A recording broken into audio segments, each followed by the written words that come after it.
Menopause म्हणजेच रजोनिवृत्ती होय। या काळात महिलांचा आहार नेमका कसा असावा याविषयीचं मार्गदर्शन आपल्याला आहार तज्ज्ञ ज्योती येणारे या करणार आहेत। पाहूयात। नमस्कार, मी आहार तज्ज्ञ ज्योती विजय येणारे। आजचा आपला विषय असणार आहे मेनोपॉज। मेनोपॉज म्हणजे रजोनिवृत्ती।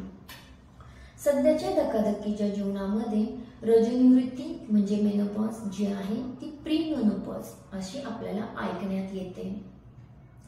जनरली मेनोपॉजची स्टेज ही 45 ते 55 अशा दरम्यान अशा वयोमर्यादेमध्ये असते। पण आता सध्याचं आपलं जीवन, स्ट्रेस लेवल किंवा खाण्यापिण्याच्या चुकीच्या सवयी, व्यायामाचा अभाव ह्या सगळ्याच एकंदरीत कारणांमुळे आपल्या महिलांमध्ये प्री मेनोपॉजची स्टेज यायला लागलेली आहे। या पिरियडमध्ये आपल्याला योग्य आहार, सुरळीत झोप आणि योग्य व्यायाम ह्या गोष्टी आपल्याला करायच्या आहेत। तर आहाराबद्दल बोलायचं ठरलं तर आपण आहार व्यवस्थित मॅनेज करून घेतला पाहिजे।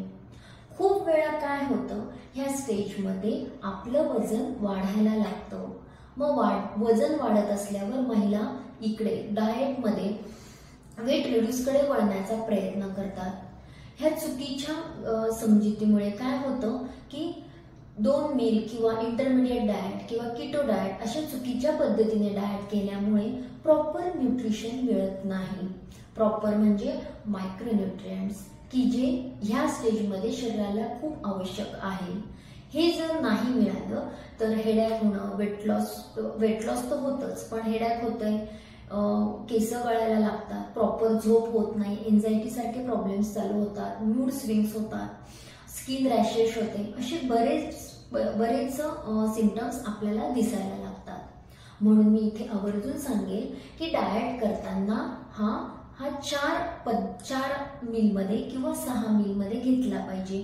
कमीत कमी 4 मील्स, जास्तीत जास्त 6 मील्स। सकाळी उठल्यावर कंपल्सरी कोमट पाणी घेणे किंवा लिंबू पाणी घेणे किंवा आवळा पाणी ह्या गोष्टीने आपली दिवसाची सुरुवात झाली पाहिजे।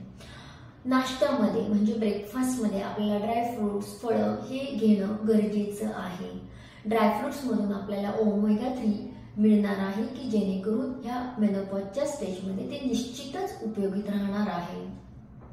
फळांमध्ये सगळे फळं म्हणजे सीझनेबल फळं जे आहे, चिक्कू, पपई किंवा मग डाळिंब, संत्री, मोसंबी, सफरचंद ह्या गोष्टी तर आपल्याला घ्यायच्याच आहेत। पण स्पेसिफिकली मी डाळिंब सांगेल कारण त्यावेळेला वजायनल ड्रायनेस आलेला असतो किंवा बऱ्याच महिलांना व्हाईट डिस्चार्ज असतो। तर डाळिंब घेतल्याने, रोज एक डाळिंब घेतलं तर तिथे त्या गोष्टी कव्हर होतील।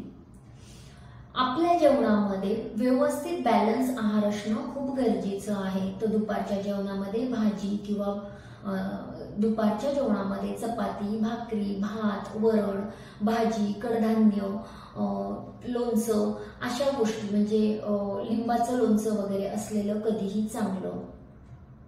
जर तुम्ही मांसाहार करणार असाल तर अंडी घेतलेली कधीही चांगली, पण खूप मसालेदार पदार्थ, बाहेरचे जंक पदार्थ, जंक फूड घेणे कधीही टाळावेत कारण याच्याने बॉडीतली हीट वाढते आणि मग हार्मोनल इम्बॅलन्स व्हायला चालू होतो। अशा पद्धतीने सगळं नियोजन केलं तर ही मेनोपॉजची स्टेज अगदी सुरळीत जाईल हे मी निश्चितपणे सांगू शकते। चालेल, नमस्ते। Shivani Dhumal, news 18 local, Pune.